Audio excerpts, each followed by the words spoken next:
Bom dia a todos, sejam bem-vindos a mais uma das nossas conversas sobre. Hoje, dia 14 de novembro, assinalamos o Dia Mundial da Diabetes e é sobre esta doença que vamos falar aqui hoje. Temos connosco como convidadas a doutora Elsa Feliciano, nutricionista no Centro de Saúde da Amealhada. Obrigada, doutora Elsa, por estar aqui connosco. Eu é que agradeço o convite, obrigada. E a doutora Tânia Bahia, médica do Centro de Saúde da Amealhada. Obrigada também pela sua presença. Obrigada eu pelo convite. Vamos então falar aqui um bocadinho do que é a doença, de quais as causas, quais as diferenças entre tipo 1, tipo 2, estas questões que são habituais e típicas deste tema. Então, doutora Tânia, gostaria de colocar a primeira questão a si, gostaria que nos explicasse então o que é a diabetes, o que é que acontece no nosso corpo, porque é que surge a diabetes e o que é esta doença. Então, a diabetes é uma doença causada pela produção insuficiente ou pela má absorção da insulina. Existem dois tipos, a diabetes tipo 1 e a tipo 2. A tipo 1 é mais comum na infância e na adolescência e é muitas vezes provocada por um processo autoimune, enquanto a tipo 2 é a forma mais frequente na população, está muitas vezes associada à obesidade, principalmente à abdominal, à hipertensão arterial e à dislipidemia, que é quando o colesterol está elevado. Aqui, a insulina também é necessária para que seja possível a entrada do açúcar nas células, não é? Nós precisamos da insulina então para isso. E quando existe uma produção insuficiente, o açúcar acaba por ficar na corrente sanguínea e não se faz a absorção para as células. Então, e as causas do tipo 2? Já falou também que está associada à obesidade, mas sabemos que existe a predisposição genética, não é? Mas isso não é tudo. Por vezes as pessoas acabam por se desculpar, entre aspas, um bocadinho com é genético, mas aqui então os hábitos também acabam por comprometer aqui um bocadinho esta prevalência, não é? Exatamente, a diabetes tipo 2 está muito associada. Sim, maus hábitos alimentares, ao sedentarismo. As pessoas cada vez não têm tanto cuidado com a sua alimentação, nem praticam exercício físico, que é fundamental. Então, e quais os sinais e os sintomas? Quais aqueles sinais e sintomas que devemos estar atentos para a diabetes? Muitas das vezes a diabetes tipo 2 é assintomática, ou seja, os doentes não têm sintomas. Muitas das vezes o que eles podem ter é fome e sede, também podem sentir-se mais cansados, também há uma perda de peso na fase inicial, também as pessoas podem ir mais vezes à casa de banho. No homem, outra coisa é a disfunção sexual e a diminuição da libido, porque está muito associada aos fatores de risco cardiovasculares. As mulheres também está associada a um aumento das infecções urinárias, fúngicas, à pele seca. Doutora Elsa, agora para si, a alimentação é realmente importante no controle da diabetes? Bom dia, obrigada pela questão, Rita. É assim, na realidade a alimentação é um dos pilares do tratamento da diabetes, não é? Nós podemos dizer que há 3 aspectos que são igualmente importantes quando queremos tratar uma diabetes, que é, por um lado, a medicação, e tem que ser cumprida e depende muito, na realidade, do controle metabólico, o tipo de medicação que é portanto, prescrita, mas a par da medicação tem que haver alguns cuidados com os hábitos alimentares e alguns cuidados do ponto de vista da educação física.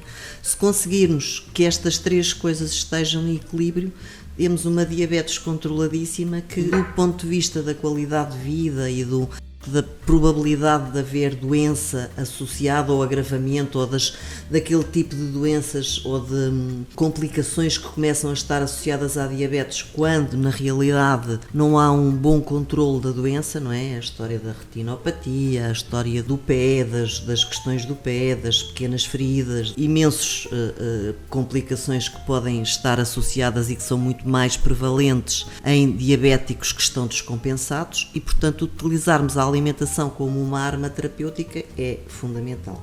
Como a doutora Tânia dizia, a diabetes é uma doença que na realidade tem tudo a ver com o estilo de vida. Há diabetes desde há muitos anos e muitas centenas de anos reconhecida, mas tinha uma prevalência em termos comunitários muito relativamente baixa e com este boom da obesidade e do excesso de peso e do estilo de vida e dos maus hábitos alimentares, e do sedentarismo, na realidade a prevalência tem aumentado de uma forma absolutamente assustadora e temos que tentar de alguma forma travar isto. A alimentação é, sem sombra de dúvida, uma questão fundamental. Realmente a nossa alimentação está mudada, não é? Cada vez existem mais alimentos processados, ricos em açúcar. Estes hábitos vêm desde cedo. Apesar de lá estar aqui na diabetes tipo 1, há crianças que já têm, mas não é derivado aqui a estes hábitos alimentares. Às vezes as pessoas podem associar a isso, mas realmente não é o que acontece. Mas estes hábitos alimentares saudáveis têm de ser mantidos ao longo da vida. No entanto, e sabemos que as recomendações devem ser individualizadas, não é? Porque cada caso é um caso, mas já assim há algumas recomendações gerais para as pessoas diabéticas. Na realidade, a alimentação da pessoa com diabetes, as recomendações são idênticas às recomendações da população em geral. Nós é que cada vez nos afastamos mais desse tipo de comportamentos. Eu costumo dizer muitas vezes que nós estamos pela primeira vez na história numa fase em que em simultâneo temos alimentos com um grande valor energético, temos uma oferta e uma disponibilidade alimentar que nunca houve. A nossa genética está adaptada para a fome, não é para o excesso de comida. E depois, por outro lado, nunca fomos tão sedentários, nunca tivemos tantas máquinas, tantos carros, tantas trotinetes elétricas, até os ténis hoje têm umas rodinhas, não é? E, portanto, temos uma vida extremamente facilitada e esta conjugação é perigosíssima e tem sido muito perigosa do ponto de vista deste aumento da prevalência da diabetes. Eu diria que há aqui alguns aspectos básicos e nós somos um povo que, embora não sejamos um país banhado pelo Mediterrâneo, temos a cultura mediterrânica e somos um dos países em que a dieta mediterrânica portanto, é considerada também como património imaterial da humanidade. E na realidade a dieta mediterrânica tem princípios extremamente importantes e protetores da saúde e protetores até no caso da diabetes, que é o comermos muitas vezes, o cozinharmos de forma saudável os alimentos, a frequência com que consumimos determinados alimentos, portanto a base dos legumes no nosso dia-a-dia, a base dos cereais, a carne ou o peixe em quantidades muito mais pequenos, os doces que só apareciam em dias de festa. Portanto, há um conjunto de hábitos dos quais nós na realidade nos temos afastado e nós vivemos num concelho como a Mialhada, em que as pessoas têm quintais com hortícolas e temos imensas pessoas que não os consomem. Temos avós que têm couves e nabos e todo o tipo de legumes possíveis e os netos não estão habituados porque não foram incentivados e não os consomem. Portanto, estas coisas são, na realidade, perdas muito, muito grandes. O que é importante? É importante nós fazermos várias refeições por dia e aqui eu gostava também de chamar a atenção para uma coisa. Na realidade, num indivíduo que não tem diabetes, nós temos mecanismos que ajudam a controlar os níveis de açúcar no sangue, a chamada glicose no sangue, não é a nossa glicémia. E num indivíduo que não é diabético, num indivíduo saudável, estes valores andam sempre ali num patamar relativamente pequenino. Num caso de um diabético, e como a doutora Tânia já disse, ou não há produção de insulina ou há dificuldade na sua utilização, o que quer dizer que quando nós comemos muito, o nosso nível de glicémia dispara e faz ali um pico elevadíssimo, e se nós estamos muitas horas sem comer, o nosso nível de glicémia desce tanto que fazemos um pico ao contrário. E são estes desníveis, estas subidas e descidas que ocorrem durante o dia, durante a semana, durante o mês, que fazem com que depois, quando vamos fazer análises, alguns parâmetros não estejam dentro daquilo que é o desejável e que nós possamos dizer que na realidade há um mau controle metabólico. Para evitarmos que isto aconteça, fazer várias refeições por dia é fundamental. O nosso organismo é como uma máquina em funcionamento contínuo, em que nós, na realidade, não nos podemos dar ao luxo de almoçar e jantar, porque durante o resto do dia continuamos a produzir e o nosso organismo continua a precisar de nutrientes. Mas num diabético, o acesso, digamos, à glicose não é facilitado da mesma forma que é num indivíduo que não tem a doença. Portanto, esta questão de nós fazermos várias refeições por dia, o horário das refeições estar adequado, o nosso organismo adora rotinas, não é? Nós às vezes dizemos, não gosto nada de rotina, mas o nosso organismo adora rotinas. e fazermos as refeições mais ou menos à mesma hora é extremamente importante. Termos as nossas refeições planeadas, por exemplo, em função do horário da medicação, no caso então em que há diabéticos a fazer insulina, é super importante que se planifique de forma a que não haja as tais descidas de açúcar no sangue, as chamadas hipoglicémias, não é? E depois uma coisa que hoje nós sabemos e que é fundamental é: devemos nas refeições principais de ter muito cuidado com a quantidade de alimentos que consumimos e o tipo de alimentos que consumimos, porque nós sabemos que refeições muito volumosas, em que tenham alimentos muito ricos nos tais hidratos de carbono, que digamos que são um nutriente fornecedor da glicose, e que façam um aumento muito grande da nossa glicémia, acabam por ser desaconselhadas. Portanto, nós planificarmos o nosso almoço e o nosso jantar sempre no global. Mas a questão dos legumes, e os legumes praticamente não têm valor energético e acabam por ser muito importantes para dosearmos o resto dos alimentos que nós colocamos no prato, não é? A questão das quantidades do arroz, da massa, da batata, pensarmos, pronto, eu adoro batatas, se já estou a abusar na quantidade da batata, então eu tenho que ter o cuidado, não posso comer pão a acompanhar a refeição, e vivemos no conselho do pão com a refeição ou da broa.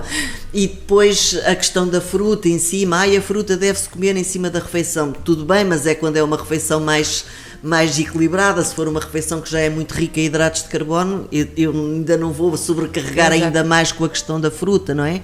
Portanto, termos este tipo de preocupações é muito importante, até com alimentos tradicionais. Eu já nem estou a falar da gludice, não é? Já nem estou a falar dos bolos ou dos alimentos muito ricos em açúcar que nós temos hoje em dia, e que até alimentos considerados muito saudáveis ou muito equilibrados podem ser super ricos em açúcar, como é o caso dos iogurtes, não é? Que é um alimento que entra em qualquer dieta, mas no entanto nós temos iogurtes no supermercado com 6 gramas de açúcar e outros com 40, portanto temos que saber interpretar também de alguma forma a rotulagem para um diabético fazer a escolha correta. Estou a comer um iogurte, agora se é um iogurte super gordo e com muito açúcar adicionado, se calhar faz pior do que melhor, não é? Há aqui algumas questões que até podem parecer muito complexas, mas que não são, e que são fundamentais na alimentação. E ainda falando desses alimentos com açúcares naturalmente presentes, nomeadamente a fruta, e como falou, realmente temos as pessoas aqui da Melhada, há muitas pessoas com quintais e que têm árvores de fruto, e há muito aquele hábito, e dizem que lhe sabe muito melhor a fruta se forem à árvore e comerem na hora, e depois abusam, e às vezes são 3 ou 4 laranjas, e tudo isso depois conta, e as pessoas pensam por a fruta ser saudável, não é? Mas tem aquele açúcar naturalmente presente que em excesso poderá também ser prejudicial, não é? Eu diria que a fruta é um drama para a diabetes aqui no concelho da Melhada, sobretudo nessas pessoas que adoram fruta e que adoram andar na rua e apanhar fruta, não é? Pois, e de certeza que tem muitos casos desses, não é? Sim. Porque as pessoas, o problema é a fruta e não a fruta tem realmente açúcar naturalmente presente, mas numa grande quantidade. E algumas frutas mais do que outras, não é? E quando nós consumimos uma peça de fruta, esse açúcar, que é chamado um açúcar de absorção rápida, passado muito pouco tempo está todo em circulação. Se nós, em vez de uma peça, comermos 2 ou 3, temos aquilo a duplicar ou a triplicar, o que do ponto de vista da glicémia é uma coisa terrível mesmo. E, portanto, um diabético deve ter cuidado com a quantidade da fruta, no limite eu diria que 3 peças de fruta por dia, e de preferência utilizar a fruta nas refeições intercalares, na meia da manhã, meia da tarde, nunca sozinha, sempre com outro alimento, e até pode fazer assim combinações distintas, sei lá, uma peça de fruta e um queijinho, e que até são alimentos fáceis de transportar, ou uns frutos secos, umas nozes, ou 1 ou 2 bolachas, tipo de água e sal, ou assim uma bolacha sem açúcar, precisamente porque esses alimentos que são um bocadinho mais ricos em gordura ou noutro tipo de hidratos de carbono ajudam a que o açúcar não seja tão absorvido tão rapidamente, mas comer 2 ou 3 peças de fruta seguidas, juntas, não é? Como eu costumo dizer, agora é a hora da fruta, vou-me sentar e vou comer não sei quantas peças, é uma coisa que um diabético nunca deve fazer, da mesma forma que deve evitar fazer sumos de fruta naturais, não é? Um sumo de laranja, que leva 4 ou 5 laranjas, portanto é mais do que a dose das laranjas do dia e da fruta do dia. Sim. e pode ter 60 gramas de açúcar ou 70 gramas de açúcar, não é? Se pensarmos que um pacote são 5 gramas, portanto é uma questão de fazermos as contas. E, portanto, este tipo de comparações ou de questões são realmente extremamente importantes no caso da diabetes. Lembrei-me agora também de falarmos da fruta no final da refeição e lembrei-me agora que estamos na altura das castanhas e as castanhas também é muito fácil comer assim em grande quantidade. Eu falo por mim porque eu adoro castanhas, mas realmente as castanhas também são ricas em hidratos de carbono. Não é? Castanhas eram as batatas antigamente, não é? Só que agora juntamos as castanhas às batatas. As castanhas eram o farináceo de base da alimentação no nosso país há 200 anos atrás. Pois, agora da batata ter vindo para a Europa que não era de cá. Agora temos o hábito de comer a castanha como sobremesa, quando já comemos uma sopa com batata, quando já comemos o arroz e depois ainda vamos comer as castanhas. Exatamente, é esse tipo de cuidado que nós devemos ter. Vamos comer castanhas. Ok, então pronto, vou comer um peixinho cozido com couve ou com grelos e depois os hidratos vêm nas castanhas. Uma bela sobremesa deliciosa com as castanhas. Portanto, é este equilíbrio, este cuidado que as pessoas devem ter. E uma coisa que falaste muito bem, Rita, que é a questão da sopa, também não é muito característica aqui na zona comer sopa e prato, não é? Ainda é uma coisa que faz parte dos hábitos das pessoas, é muitas das vezes ou come sopa ou come o prato principal. Mas quem tem o hábito de comer a sopa e o prato, ter esse cuidado que a sopa não pode ser uma sopa super batatuda ou sopa super rica em hidratos de carbono, porque senão então ainda é um disparate maior. Portanto, temos ali uma sopa cheia de batata, ou de feijão. Depois temos um prato bem carregado de batata ou de arroz ou de massa. Depois temos o pão, depois temos a fruta, não é? Isto acaba por ser um boom absolutamente terrível. Embora o feijão é um alimento muito interessante para um diabético, mas é ou sozinho, ou na sopa, porque não é preciso batata quando há feijão, ou a acompanhar como acompanhamento em vez da batata ou do arroz, portanto como uma alternativa. Agora é mesmo a conjugação. E o ideal era podermos dizer que, ok, eu quando me levanto da mesa comia mais, mas consegui ter esta noção de que não, vou parar, não vou repetir, isso era o importante e pensar daí um bocadinho depois vou lanchar. Às vezes as pessoas dizem, eu nunca tenho fome para lanchar. Não ter fome para lanchar é sempre um indicador de que almoçamos demais. Porque quem almoça pouco depois tem fome para lanchar. E, portanto, eu acho que num diabético isso também pode ser uma questão a ter em conta. Esses cuidados têm de ser tidos no tratamento e controle da diabetes, mas também na prevenção, não é? Ou seja, para prevenirmos a diabetes podemos ter esses cuidados, esse controle na ingestão dos hidratos de carbono, comer várias vezes ao dia, o exercício físico, não é? É a base da prevenção. Na realidade, a doutora Tânia no início falava que a obesidade era um fator desencadeador da diabetes. E para prevenir a diabetes, manter um peso adequado é um fator fundamental. Sim. E o que é relevante é, na realidade, nós mantermos estes bons hábitos alimentares. A questão não temos que, eu costumo dizer, nós, do ponto de vista da alimentação saudável, a regra é o bom senso. Não é? As pessoas dizem, e aquilo é proibido, aquilo não posso comer, isto engorda, aquilo emagrece, é assim. O engordar e o emagrecer é um conjunto. Não há nenhum alimento que emagreça, nem há nenhum alimento que por si só engorde. Depende sempre das quantidades e do conjunto. Eu sei que há alimentos que são mais calóricos, tenho que os comer em menos quantidade e menos vezes. E sei que há outros alimentos que até podem integrar uma dieta porque são muito menos calóricos e esse eu posso comer mais vezes. O caso dos legumes, não é? Uma boa sopa de legumes, uma boa salada a acompanhar a refeição, o preencher metade do prato. Se eu preencher metade do meu prato com legumes ou com salada, já não cabe lá, a não ser que eu ponha umas caninhas à volta, a mesma quantidade de arroz do que se eu não tiver lá os legumes a ocupar espaço, não é? Às vezes as pessoas dizem, eu como legumes, mas gosto de comer num prato à parte. Mas colocar os legumes no prato principal, não é? E se pensarmos que cada vez temos pratos maiores. Sim. Eu quando olho para o serviço da minha avó, os pratos são agora os nossos pratos de sobremesa. Sim. Portanto, tudo na nossa vida está orientado no sentido de como mais. Portanto, um bom organizador do prato é começar por nos servirmos por salada ou por legumes e enchermos metade do prato. Já reduzir drasticamente o espaço em que vou pôr outros alimentos que engordam mais, digamos, sim. Não é? E depois, os legumes têm outro benefício, que é precisam de ser muito mais bem mastigados, demoramos muito mais tempo a comer e isso é muito importante, porque o nosso cérebro tem que perceber que nós estamos satisfeitos. E quem come em 5 minutos continuava a comer mais não sei quanto tempo, porque o cérebro não teve tempo de ter essa percepção, não é? Portanto, isto do comer devagar, e isto é uma coisa que até nas crianças nós temos que incutir. E há muito concurso, às vezes até no infantário ou na escola, quem comer mais depressa vai já para a rua brincar. Não. O comer mais devagar é que devia ter um prémio no fim, porque é aquele que está a ir ao encontro daquilo que seria o desejável e o expectável. Portanto, esta questão da prevenção começa logo na infância, começa logo na diversificação alimentar, eu diria, com a importância que nós devíamos de dar aos legumes, por exemplo, e que damos à carne, não é? Os pais preocupam-se imenso, meu filho não come carne, até vão ao nutricionista e pedem ao médico para ir ao nutricionista, ou queixam-se com o médico se o filho não come carne ou peixe, mas se não comer legumes não se preocupa, quando os legumes têm, do ponto de vista da saúde, um papel que é absolutamente essencial, e todos os bebés já gostaram de legumes e de sopa porque começam a diversificação alimentar por esse alimento. Portanto, deixam de gostar porque os pais deixam de incentivar esta questão.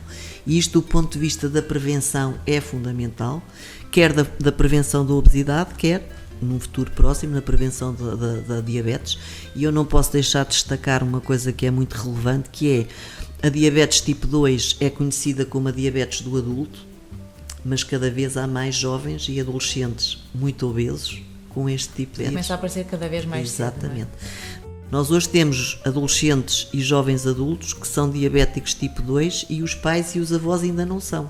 E isto quer dizer que, na realidade, de acordo com a faixa etária no nosso país, os hábitos alimentares também acabam por ser piores, porque nós, nos adultos mais velhos, mantemos alguns bons hábitos, apesar de tudo, não é? Da sopa, de gostarem de legumes cozidos, de não gostarem tanto de fast food ou de não serem tão adeptos, mas nos adolescentes, por exemplo, se nós os deixarmos fazer só o que eles quiserem, podemos ter hábitos alimentares terríveis. Depois a questão do açúcar nos refrigerantes, por exemplo, nos sumos, até mesmo nos sumos naturais, presentes de forma incrível até nos alimentos para bebés, nos alimentos para crianças pequenas. O açúcar é na realidade atualmente uma droga que começa a ser utilizada muito, muito cedo e que cria um nível de dependência terrível, não é? As pessoas às vezes dizem, o corpo pede-me açúcar. É uma dependência, é o cérebro que nos pede açúcar, não é outra parte do corpo, a não ser numa diabetes com hipoglicemia, não é? Em que na realidade há um nível tão baixo de açúcar que nós precisamos de utilizar o açúcar como uma terapêutica, como uma estratégia, mas na maior parte das situações é mesmo dependência psicológica, é emocional. O açúcar dá chão, compensa, não é? Fiquei tão satisfeito, comi aqui um bolinho tão doce. Sim, depois também há aquela fome emocional, exatamente, não é? Vou comer um doce porque estou triste, vou comer um doce porque estou contente, para festejar, não é? Depois tudo é motivo para comer um docinho ou aquilo que sabe bem à pessoa, mas por norma, sim, são os doces. O pilar é mesmo uma balança equilibrada entre a alimentação e exercício físico, porque nós também, se não gastarmos energia, não é? Nós comemos, mas também temos que gastar. Exatamente. É? Estar sempre, o sedentarismo agora é algo que devíamos tentar combater ao máximo. Obrigada pela vossa contribuição. Uma questão que eu não falei, que é muito relevante, até porque tenho aqui uma garrafa de água do Luz à frente e sinto-me obrigada a dizer que a água é outra das coisas fundamentais, tanto do ponto de vista da prevenção como do ponto de vista da saúde, da doença, das situações todas. Não é por acaso que a água é o centro da roda dos alimentos. Exatamente, não é? Sim. Porque a água é uma bebida essencial. Nós, num adulto, mais de 60% do nosso corpo é água e temos que a repor diariamente, e numa diabetes a água é a bebida, sem sombra nenhuma de dúvida, a bebida de eleição. Não tem açúcar, não engorda nem à refeição, nem fora da refeição, portanto é ir bebericando e na prática da atividade física também levar uma garrafinha, não faz mal nenhum, porque vamos vendo e vamos repondo. Exatamente. Ok, obrigada doutora Elsa, obrigada doutora Tânia, ficámos mais esclarecidos sobre este tema. Obrigada, até à próxima.